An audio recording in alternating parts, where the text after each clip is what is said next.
Don Octavio puede abrir el micrófono. Buenos días, gracias César. Como dice el refrán, al mejor mono se le cae el zapote. Muy buenos días, tengan todos ustedes. Estamos, no sé si ya estamos con audio, ya estamos con la parte técnica, ya la resolví, ¿sí o no? Víctor, me sopla. Nada más Sí, para hacerla. sí se escucha bien. Gracias César, gracias. Ok, perfecto. Buenos días, buenos días. Mi nombre es Octavio Sáenz Hernández. Estamos transmitiendo desde Puerto Limón.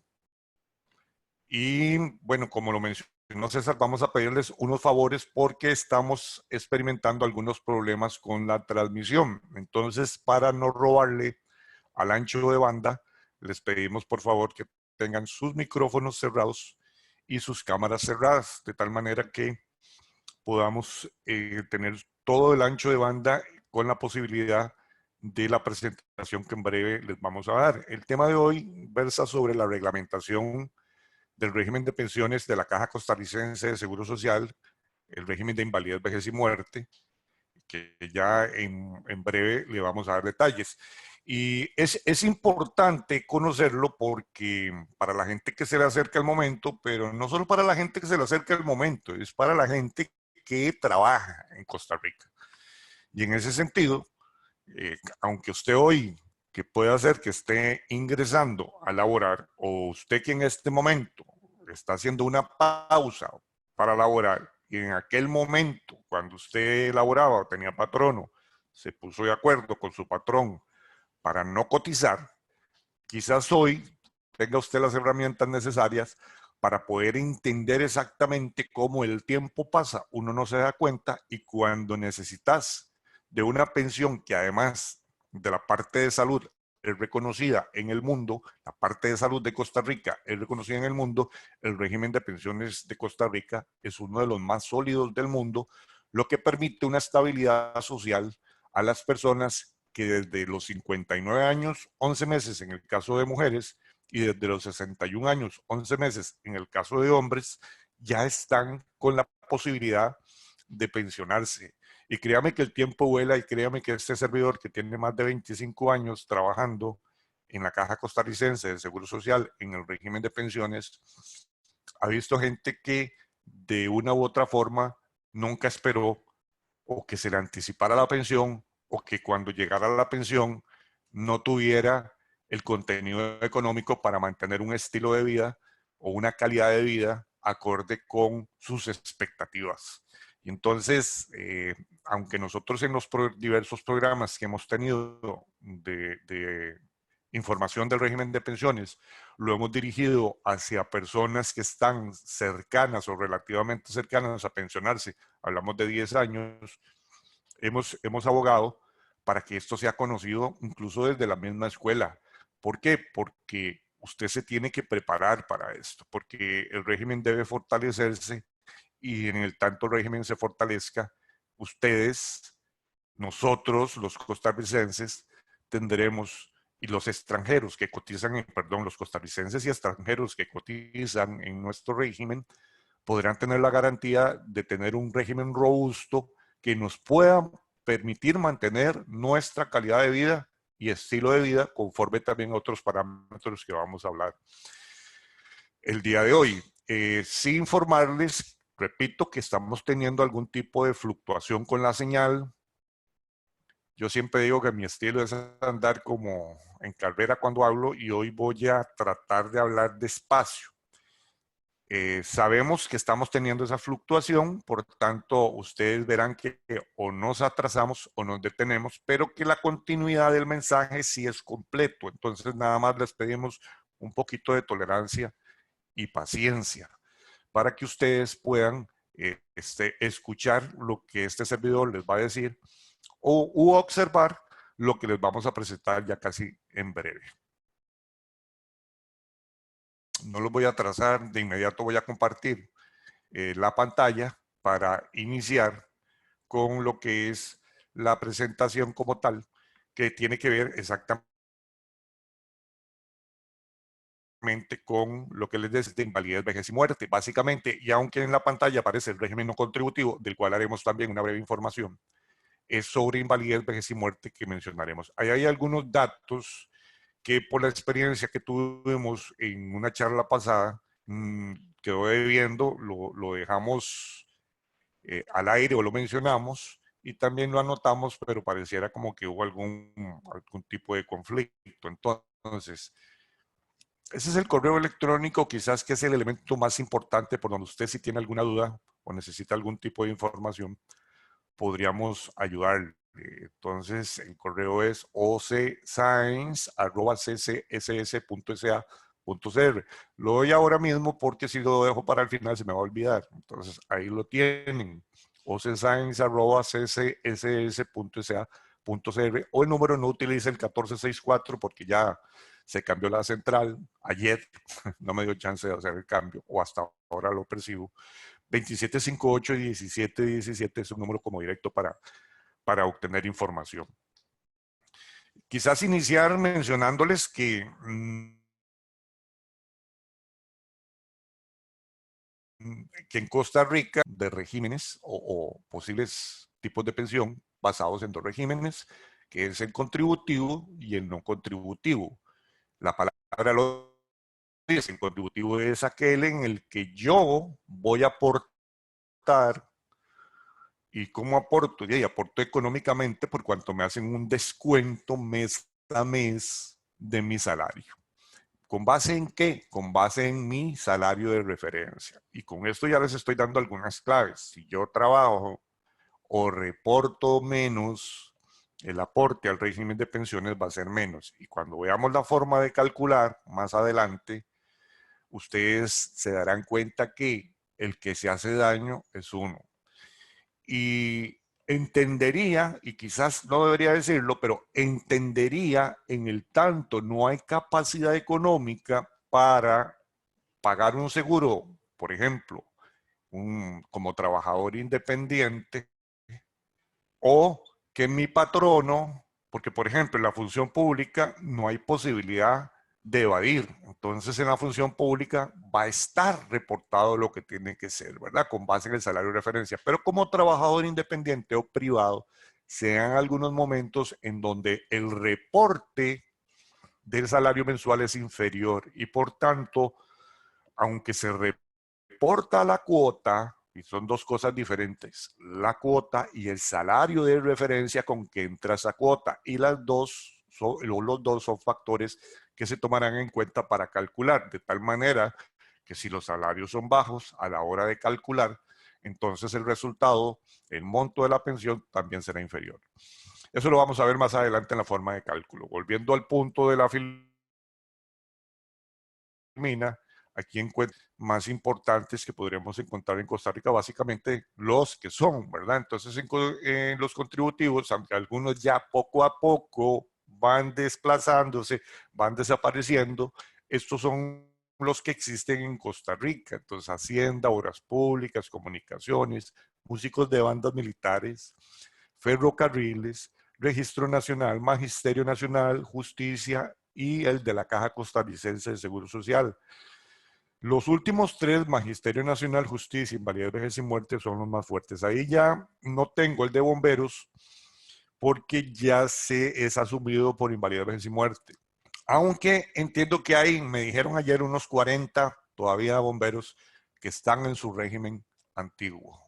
Por ahí está el del INSS, que no lo incluí, pero habría que incluirlo, y que es la cobertura para bomberos. En no contributivos están las pensiones de gracia, las de guerra, las de expresidentes, las de beneméritos de la patria, autores de más, digamos, fuerte, que es el régimen no contributivo, que también administra la Caja Costarricense de Seguro Social y cuyos fondos provienen del Fondo de Asignaciones Familiares. Entonces, de ese no vamos a hablar el día de hoy, pero también tiene toda una historia de ayuda a lo que es la pobreza, combate a la pobreza en este país. También quizás hablarle un poquito de lo que es el área de pensiones en la Caja Costarricense de Seguro Social, como para que tengan ustedes un conocimiento general de qué es lo que cubre una gerencia de pensiones que existe en la Caja Costarricense de Seguro Social. Lo que estamos hablando hoy, el régimen de invalidez, vejez y muerte, el régimen no contributivo, administra también las pensiones de parálisis cerebral profunda, la ley o que fue reformada con la ley 8769, que lo que implica es la apertura hacia un tipo de padecimiento o discapacidad o persona con discapacidad que se puede asemejar a una pensión de parálisis cerebral profunda. Y por supuesto, sumamente importante, y nosotros formamos parte de ellos, que es precisamente las charlas y el programa Vive Bien, las prestaciones sociales. Entonces ahí tenemos dentro de cada una de esas, por supuesto, siempre hay muchísimas actividades que se generan, pero en términos generales, eso es el régimen o la gerencia de pensiones y sus coberturas. Aquí ya entramos en temas de fondo, como aspectos que ustedes deben conocer y mencionarles que el régimen general de invalidez, vejez y muerte es el único que es seguro social y está fundamentado en el artículo 73 de la Constitución Política de nuestro país. Eso es un dato importante que usted lo tenga, porque si usted va a buscar algún otro régimen de pensiones que esté en la Constitución Política, no lo va a encontrar. Entonces, es en el artículo 73 de la Constitución Política donde está el fundamento del régimen de invalidez, vejez y muerte que tiene la Caja Costarricense de Seguro Social. Su creación se fundamenta también en la ley constitutiva de la Caja Costarricense de Seguro Social y tiene su propio reglamento, que es el reglamento del seguro de invalidez, vejez y muerte. Yo utilizo los términos hasta ahora fundamentados porque, por ejemplo, en la última charla que hablamos, cuando hablábamos de personas con invalidez, nos referíamos, y vamos a aclararlo, a las personas que tuvieron o tienen una pérdida de capacidad laboral del 66.6% o 67% si lo redondeamos. A ese tipo de personas. No nos estamos refiriendo a las personas con discapacidad, aunque estas podrían convertirse eventualmente, lo que mencionamos es a la persona que es inválida en el tanto tuvo una pérdida de capacidad laboral del 67%. Lo menciono porque en una charla pues nos mencionaron el mal uso del término de invalidez. Bueno, ciertamente dimos la razón respetando los conceptos, pero nuestro enfoque, porque así incluso, y lo voy a mostrar en pantalla, así está establecido en este reglamento, que dice el reglamento del seguro de invalidez, vejez y muerte. Pero el término, si bien es cierto, se utiliza también o se reforma por personas con discapacidad, el que vamos a utilizar lo que busca o se enfoca en las personas con pérdida de capacidad laboral hasta el 67%. En resumen, en la filmina, lo que debe anotar usted, si anota, es que el reglamento de pensiones o el régimen de pensiones de IBM está fundamentado en el artículo 73 de la Constitución, que dice lo siguiente: se establecen los seguros sociales en beneficio de los trabajadores manuales e intelectuales regulados por el sistema de contribución forzosa del Estado, patronos y trabajadores, a fin de proteger a estos contra los riesgos de enfermedad, invalidez, maternidad, vejez, muerte y demás contingencias que la ley determine. La administración y el gobierno de los seguros sociales estarán a cargo de un de seguro social. Esta otra parte dice: no podrán ser transferidos ni empleados en finalidades distintas a las que motivaron su creación, los fondos y las reservas de los seguros sociales. Entonces esto es como una parte política cuando usted escucha, ¿y por qué no utilizan toda la plata que tiene la caja para inversión, para construcción, para desarrollo? Bueno, ahí constitucionalmente está establecido que no podrán ser utilizados los fondos en otro objetivo más allá de los asuntos de pensiones e incluso, pues menciona el artículo 73, entrevé lo del seguro de enfermedad y maternidad. Dice, los seguros contra riesgos profesionales serán de exclusiva cuenta de los... Aquí es importante también que tengamos otra noción de lo que establece el artículo 74 de la Constitución Política.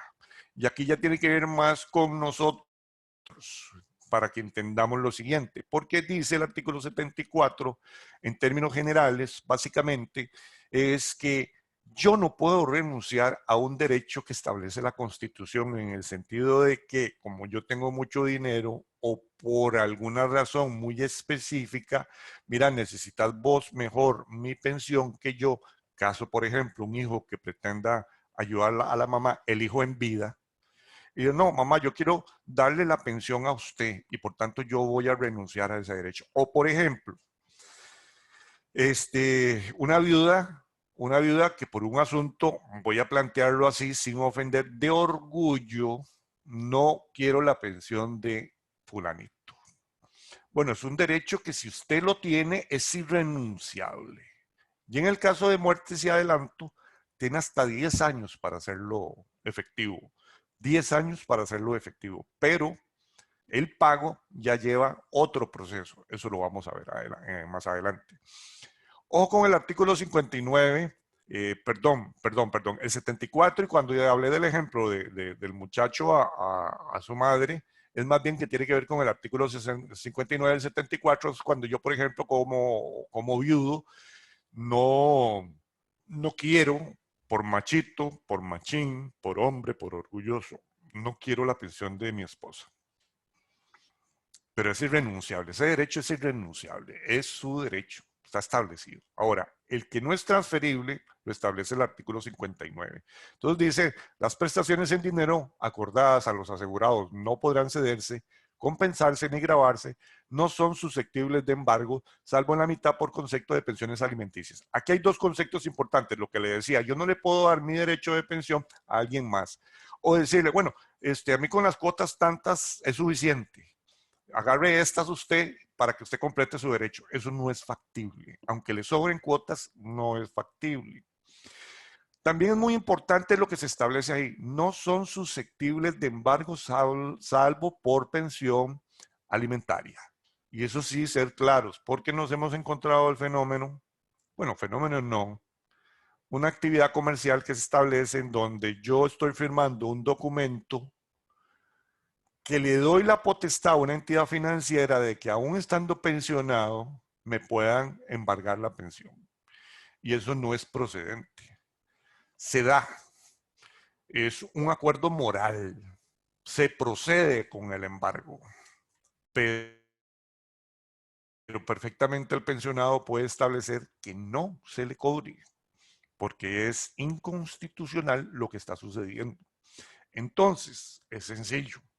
Si una entidad financiera, bajo su propio riesgo, le da un crédito a un pensionado, ese es el problema, que no tiene ninguna protección, porque el pensionado perfectamente, por un asunto de incumplimiento que se le venga encima, por ejemplo, estoy pagando un crédito, por aquí ya me entró una pensión alimentaria y ya no me alcanza para pagar ese crédito, aunque yo haya firmado un contrato, no se podría hacerme un rebajo o un embargo de la pensión porque no es procedente legalmente. Moralmente es otra situación.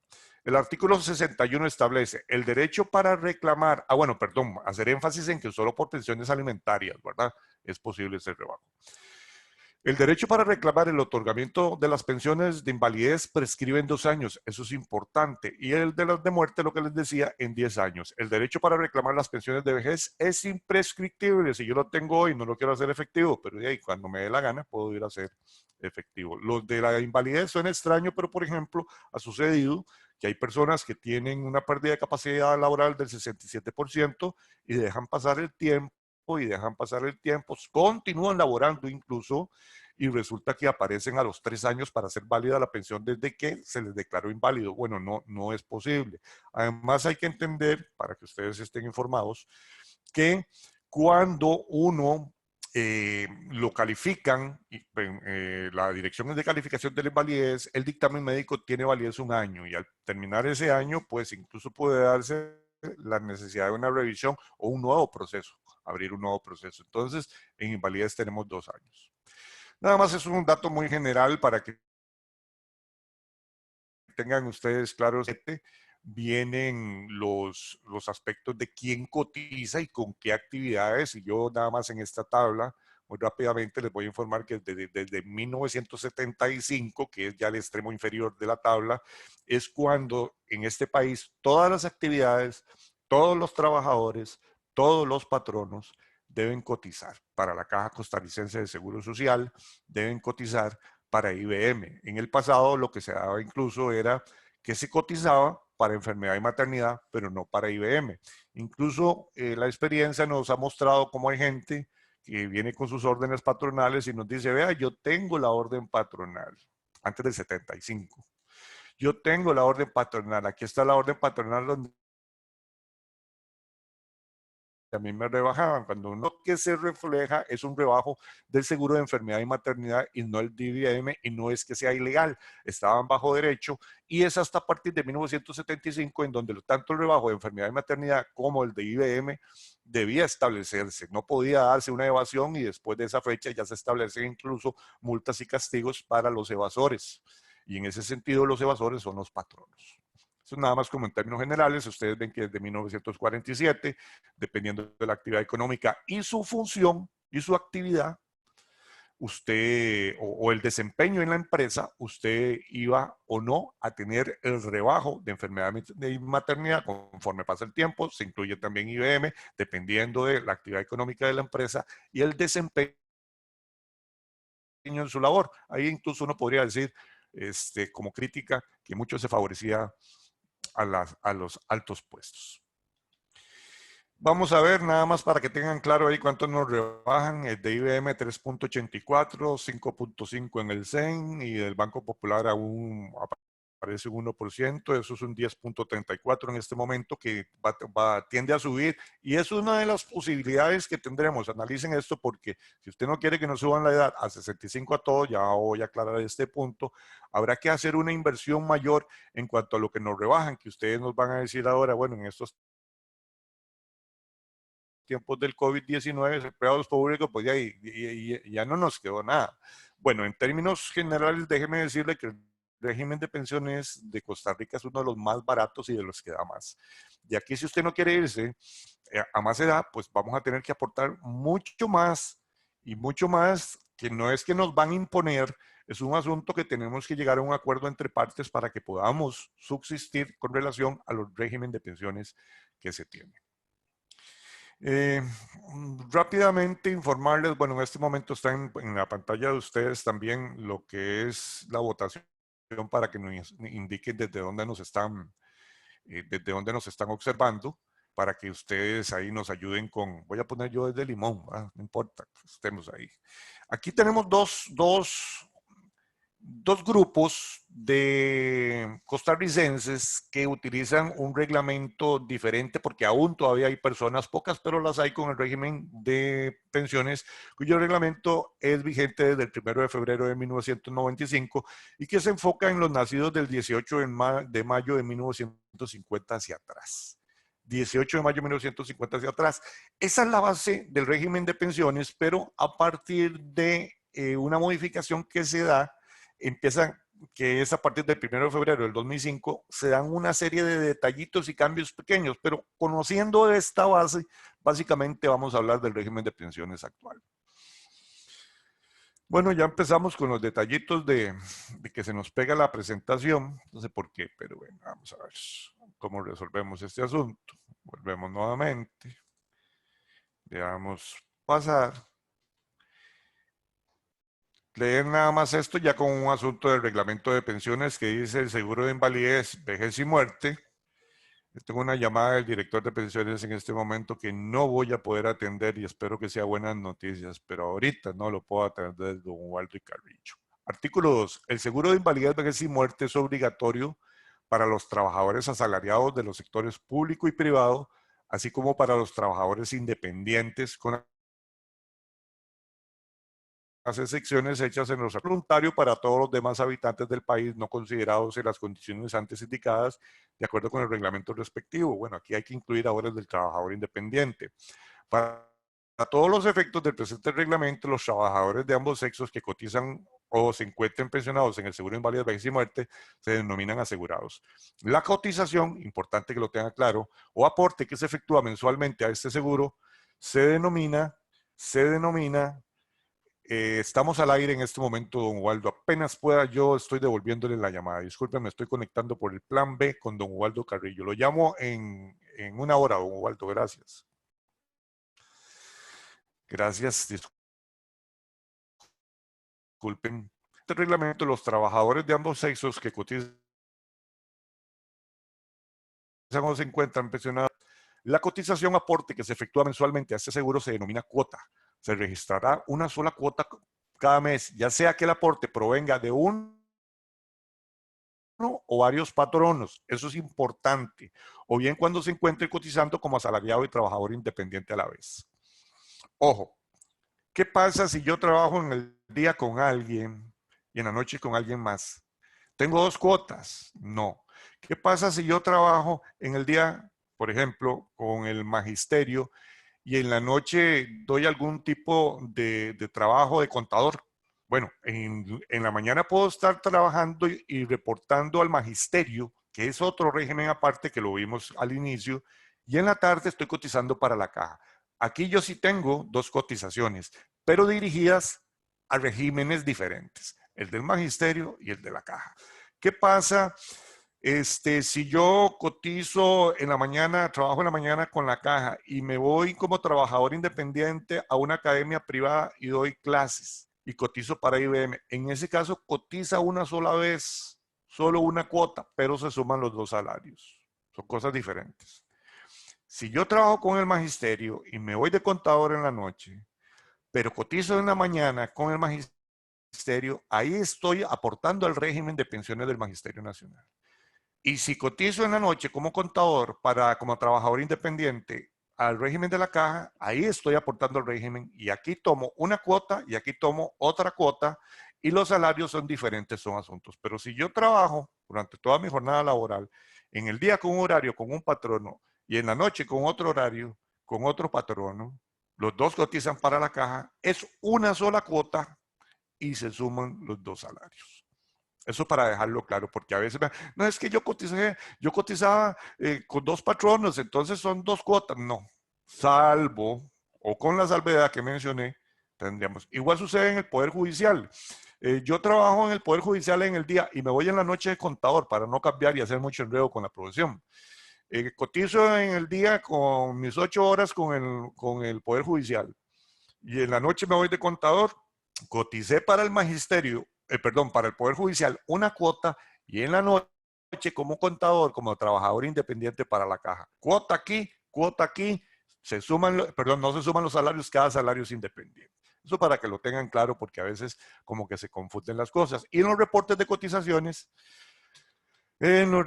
aquí estamos con problemitas técnicos. Vamos a tener que tratar de resolver nuevamente. Ok, ya logramos. Vamos a entrar básicamente en el régimen de invalidez, el artículo 6, que tiene dos aspectos, siempre importante, y aquí estamos en el fondo de la reglamentación. Ojalá que no suceda, pero sucede. Ojalá, pero sucede. La invalidez, y hay cobertura para eso. Y le adelanto que la manera de calcular una pensión de invalidez es la misma que se calcula una de vejez y es la misma que se calcula muerte. Y ese es el primer estigma o equivocación que tenemos de creer que la forma de calcular es diferente. Es la misma, solamente que evidentemente en el caso de invalidez estamos anticipando y por tanto tengo menos cuotas y cuando veamos el cálculo, eso es un factor que también sí perjudica a la hora de calcular. Cuando yo tengo X cantidad de cuotas o más de 240, hay un factor adicional que se me suma al monto de la pensión. En el caso de invalidez, evidentemente, como estamos anticipando una proyección de pensión a X edad, voy a tener menos cuota y por tanto ese factor sí disminuye el monto de pensión, pero el esquema de cálculo es el mismo. Entonces estar claro en eso. En invalidez tenemos dos requisitos, uno administrativo y uno médico. Si se pasa el administrativo, logra ser evaluado y ahí entran parámetros completamente diferentes. Son protocolos internacionales de calificación de la invalidez que aplica el área de salud, específicamente de la gerencia de pensiones, que se denomina Dirección Calificación de la Invalidez.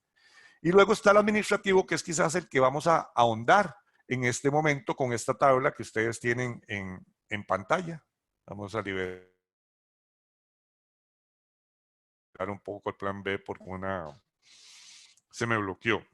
Esta tabla lo que nos dice es que dependiendo de mi edad, si se viene una situación invalidante, yo voy a requerir X cantidad de cuotas. Este es el primer requisito del requisito administrativo.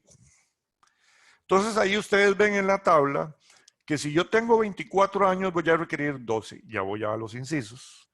Pero generalmente la invalidez o las estadísticas establecen que viene para arriba de los 48 años y yo voy a requerir 120 cotizaciones. Aquí tenemos dos grupos, de los de 47 para abajo y los de 48 para arriba. 48 voy a requerir 120, 47 hacia abajo requeriré las cuotas que ustedes tienen en pantalla en este momento. Entonces usted ve que si a los 38 sucede la invalidez, yo voy a requerir 68 cuotas. Ya vamos a la segunda parte de este requisito. Que si la invalidez ocurre después de los 48, yo requiero tener un mínimo de 120 cuotas. O, les adelanto, si tienes 180 cuotas, ya no hay prescripción y no se requiere esta segunda parte. Si yo tengo 180 cotizaciones o más, ya esto que les estoy diciendo no se utiliza. Y por supuesto ya superó la primera parte de la tabla que les mostré. Entonces aquí vemos que si yo tengo menos de 48 años, además de tener la X cantidad de cuotas que decía la tabla, voy a requerir que 12 de esas cuotas estén dentro de los últimos 24 meses anteriores a la solicitud. A la solicitud. Y ahí hago énfasis, a la solicitud. Antes se interpretaban otros asuntos que tenían que ver con la declaratoria de invalidez. Actualmente está establecido así, es a la solicitud. No tiene culpa el administrado de lo que tarde la administración en resolver. Por tanto, si la invalidez ocurre 8 o 9 meses después, no tiene la culpa el administrado y por tanto, cuando yo llegué y hice la solicitud, ahí es cuando se debe terminar mi requisito administrativo. Y eso es lo que se establece. Entonces, si yo tengo con menos de 48, 4 meses. Bueno, pero si no cumplo, tiene también una posibilidad de una indemnización. En el caso de que tenga 48 años o más, no tengo, repito, si tengo 180, todo esto no. El inciso B, que es para las personas mayores de 48, requiero además 24 cuotas anteriores a la solicitud. 24 cuotas dentro de los últimos 48 meses anteriores a la solicitud. Traguito de agua, espero que ustedes también tengan. Cuidado con nos chorreamos. ¿Estamos claros entonces? Invalidez requiere dos requisitos y el médico. El administrativo tiene dos partes. La parte de la tabla que establece X cantidad de cuotas y además esto que estamos viendo que es el inciso del artículo 6. También hay otro factor muy interesante. ¿Qué pasa si yo tuve un accidente de tránsito mientras podía ya recuperarme y hacer las cosas, ya no coticé más y no cumplí con esas 12 en los últimos 24, esas 24 en los últimos 48, pero ya hay una motivación de que tuve un accidente, también está cubierto y es el último párrafo de este artículo 6 que establece esa condición en donde la Dirección Calificación de la Invalidez en la evaluación puede decir que a partir del accidente este señor no podía cotizar más porque ya era inválido, entonces a partir de ahí se toma el requisito administrativo. Bueno, aquí ya lo que les mencionaba desde el inicio también cuando hacía la aclaración con relación a la parte de la invalidez en términos de pérdida de capacidad laboral, no persona con discapacidad, que tan, pero en este caso estamos enfocándonos en la persona que tiene pérdida de capacidad laboral, así evaluada, 67%. Y ahí tienen ustedes entonces que para que yo pueda ser declarado inválido, hay una pérdida de capacidad laboral de el 66.6, que significa, estoy haciendo un sondeo aquí estaba tratando de ver el chat, pero no se me tapa acá. Les voy a hacer una consulta nada más para que tratemos. Cuál creen ustedes que es, cuál es el mayor padecimiento por el que se consulta para la invalidez en este país?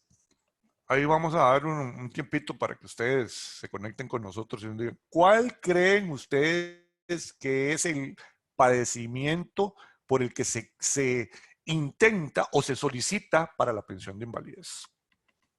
Ahí los dejamos unos minuticos para ver cómo está, mientras yo voy viendo un poquito aquí de estas funciones que se me fueron, para ver qué es, porque no puedo ver el chat, me hubiera interesado poder observarlo. Pero bueno, en todo caso, me adelantaré para no ir. Esa es la hora, vamos con muy buen tiempo, por dicha. ¿Cuál creen ustedes que es el mayor padecimiento por la que los costarricenses y extranjeros que han cotizado en este país van a las sucursales a solicitar? Les adelanto que el proceso, por ejemplo, de invalidez implica que yo obviamente tengo algún padecimiento por el que de alguna manera considero que tengo una invalidez, que incluso puede darse que alguien le diga a usted, un médico de algún hospital público, privado o clínica, no, es que vos estás inválido. Y aquí sí le aclaro que no es un médico de un hospital, de una clínica, de un hospital privado. No es ese médico el que va a establecer la condición invalidante. Esa condición invalidante la establece un médico de la Dirección Calificación de la Invalidez de la Gerencia de Pensiones.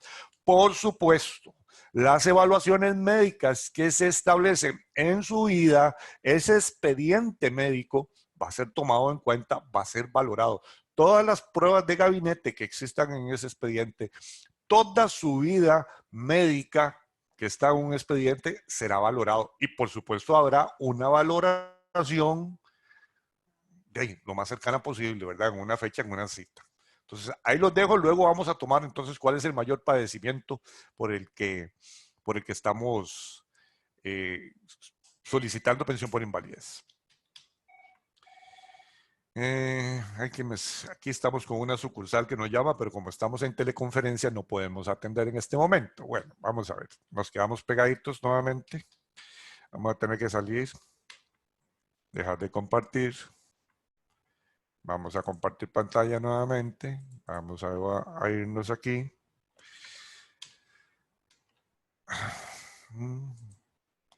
Seguimos con problemas. Ok. Vamos a retomar en breve la presentación.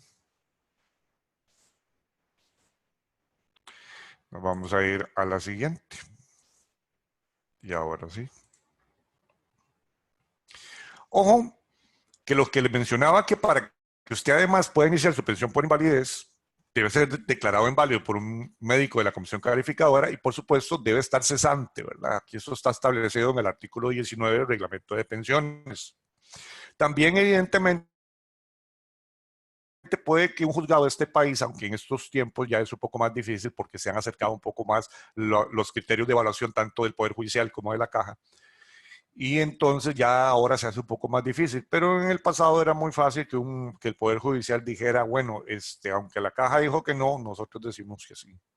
Entonces también podría un juzgado decir a partir del momento que nosotros demos una sentencia. Por supuesto, si usted está incapacitado, debe parar la incapacidad para poder iniciar la pensión de invalidez. Entonces tenemos varios factores. Incluso me faltó uno, ahí, ya lo voy a mencionar. Perdón, ahí está ahí arriba. Declaración de invalidez por la comisión calificadora si está cesante. Si no está cesante, se requiere que esté cesante. Ese es el que me faltó, ¿verdad? Si usted lo declara en inválido, pero sigue laborando, porque a uno no lo pueden dejar, no lo pueden votar. Si está incapacitado, eso es muy importante que lo sepa. Si uno está incapacitado legalmente, no lo deben votar. No, bueno, no lo deben, porque sí podrían, pero no deben legalmente. Entonces, primero, declaración de invalidez por la comisión calificadora si está cesante. Si no está cesante, yo me voy al último que dice a partir de que termino la incapacidad, que incluso la puedo cortar si voy a iniciar yo la pensión. Pero también hay que valorar también cuánto me van a dar de pensión y cuánto me están dando de incapacidad a iniciar la pensión de invalidez. Una vez que termine la incapacidad, sí podría optar por la pensión. Son factores, asuntos contables que también deben considerarse.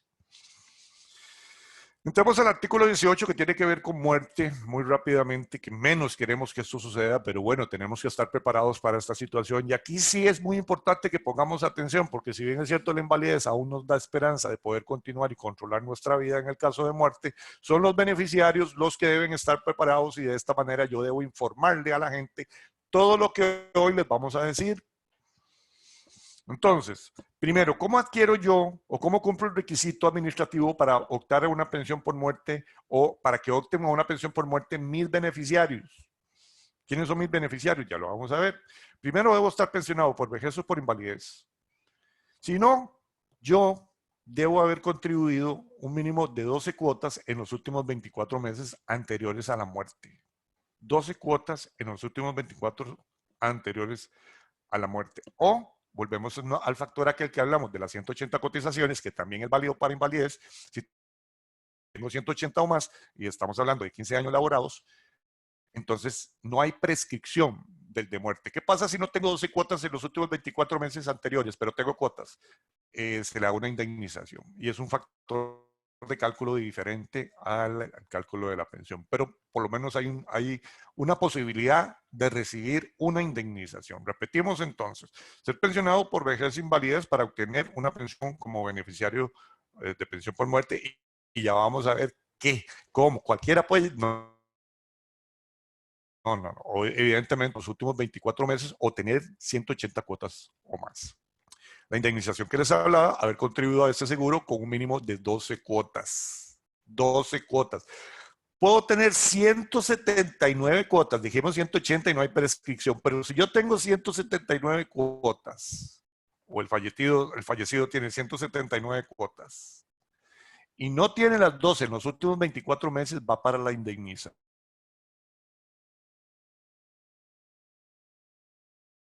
Lamentablemente. Muchas veces ha sucedido que alguien no reportó una cotización en ese lapso. Algún patrón lo contrató y no reportó la cotización. Y si se tiene prueba documental y testimonial, inspección podría ir a recabar esa cotización que le dé el derecho a muerte. Ya ha sucedido muchas veces. Entonces, por eso les digo, uno no espera que llegue, pero es mejor tener todo en orden y todo en orden se empieza cuando usted está laborando y con patrón.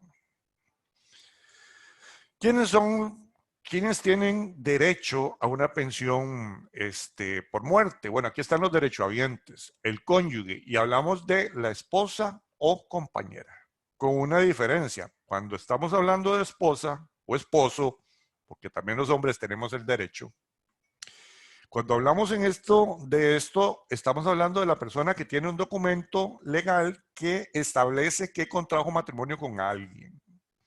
Y antes de que me pregunten, mismo sexo, también.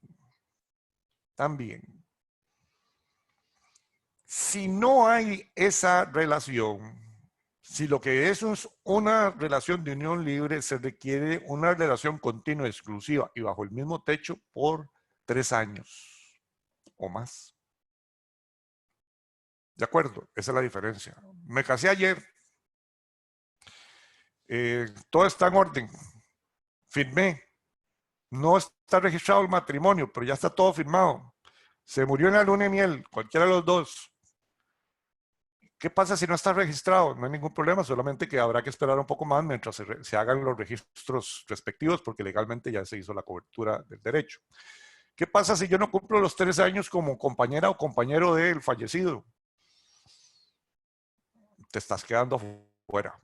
Por eso es que aquí, en términos de intereses y de protección, lo mejor es estar casado, si usted tiene una relación. Ahora, si ya tiene más de 3 años, no hay ninguna crisis. Ya está cubierto. Claros con esto. Puedo tener derecho, puedo tener esposa y alguien por ahí, y la otra alguien por ahí ha estado el mismo tiempo que mi esposa. Perdón por hablarlo así en esos términos, pero sucede. No hay para ¿qué? La querida, no hay. Si tiene esposa.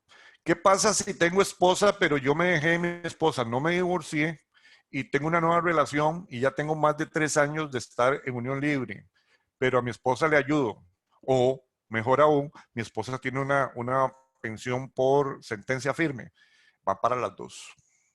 En el tanto se compruebe para la compañera que tiene una relación continua exclusiva bajo el mismo techo. Si la esposa a usted le ayudaba, si usted le tenía una pensión, aunque no fuera por sentencia firme, y se logra comprobar, por eso sí es importante también dejar eso bien establecido, ¿verdad? Que se tienen documentos, facturas o lo que sea. Entonces, cuando se logra comprobar, yo tengo esposa, no me divorcié, me fui, pero tengo una nueva relación, tengo más de 3 años, se llama pensión compartida. ¿A quién le va a ser más difícil? Pues resulta que a las dos. Entonces, ahí viene trabajo social para determinar una serie de factores. Pero si yo me divorcié, que antes no se cubría, yo me divorcio y tengo una sentencia firme, pero me volví a juntar, incluso me volví a casar, pero ahí está todavía la sentencia, la pensión alimentaria, la pensión es compartida. Se reducen los porcentajes que ya adelante vamos a ver. Los hijos, todos los hijos hasta los 25 años. Los menores se protegen sin pensarlo y a partir de los 18 años tiene que estar estudiando y hasta los 25. También entran los de 55 años, mayores de 55 años, solteros y que no hayan trabajado y que por una razón específica se hayan convertido o hayan sido los cuidadores. Ahí entra, pero ojo, mayores de 55 años, porque si son menores no hay posibilidad. Y eso lo digo porque ya han llegado, aunque han sido cuidadores por muchos años, no llegaron a los 55. Y hay que decir que no. Si son mayores de 55 años, no habría problema para esos hijos. Repetimos, en cuanto a hijos, todos los menores, los mayores de 18 y hasta los 25 que estén estudiando y que estén comprobando que estudien, los inválidos, perdón, lo estaba obviando, los inválidos, los hijos inválidos, mayores de edad, obvio, y los mayores de 55 años que no hayan trabajado, y en este sentido ahí interviene también trabajo social. En invalidez, para los huérfanos inválidos, pues intervendrá la Dirección de Calificación de la Invalidez. Vamos a apurarnos. Entra también los padres biológicos y de crianza. Biológicos y de crianza. ¿Cuáles son esos? Los que te criaron, aunque no tenés los apellidos, son los que te criaron. Los hermanos, también menores de 18 a 25, obvio, sujetos a dependencia económica. Sujetos a dependencia, todos los que acabo de mencionar. Sujetos de dependencia económica. No puede haber un hermano o un padre pensionado si ya existe un cónyuge y huérfanos. Es decir, yo puedo tener una variedad de combinaciones. Solo la esposa y un padre. Solo huérfanos, porque si son tres, huérfanos, solo huérfanos y un padre o hermano. No puede haber huérfanos y esposa o viuda y le voy a dar un padre o hermano. No, ahí ya quedan descartados aunque sobre plata. Si hay en esa pensión una viuda y huérfanos, aunque los padres dependan económicamente y la misma caja diga por una trabajadora social que dependía económicamente del fallecido, quedan fuera, lamentablemente. Igual sucede con los hermanos. Si solo hay viuda, puede entrar padres, puede haber hermanos y hay remanente. Si solo hay huérfanos, pueden entrar padres y pueden entrar hermanos. Pero si hay viuda y huérfanos, así haya remanente, no entran padres y no entran huérfanos. ¿En qué porcentaje se dan las pensiones? Las viudas, dependiendo de la edad, se le dará un porcentaje X de 60 años o más, el 70%. De 50 a 59 años, el 60%, y menores de 50 recibirán un 50%. Cada huérfano recibe un 30% y los padres 20%. Claramente, no podríamos dar más de un 100% de una pensión. Y por tanto se aplica en el caso de, por ejemplo, 3 huérfanos, 30%, 90%, y una viuda, aunque sea menor, de 50 años, 50%, ya estamos hablando de un 140. Y si estamos hablando que es $500,000, lo que se hace es dividir ese $500,000 en 140. No se puede dar más. Es lo que se llama prorratear. Entonces, eso es. Viuda mayor de 60, 70%. Viuda de 50 a 59, el 60%. Menores de 50, las viudas, 50%. Todos los huérfanos, 30%.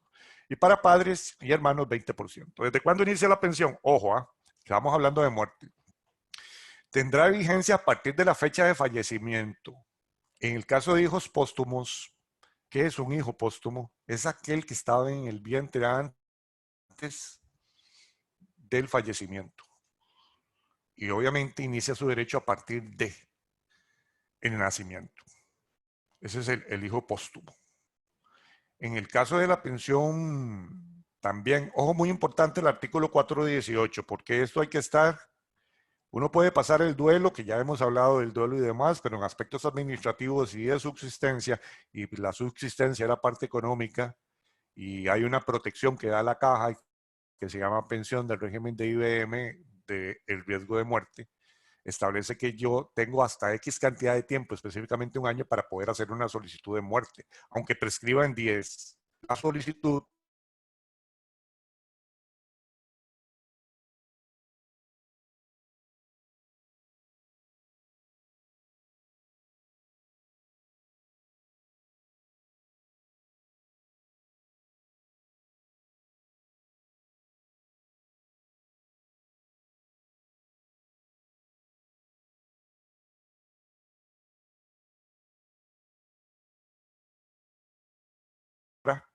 le van a pagar estar superado el duelo o durante el duelo, también hacer la parte administrativa que corresponda para subsistir, porque si no,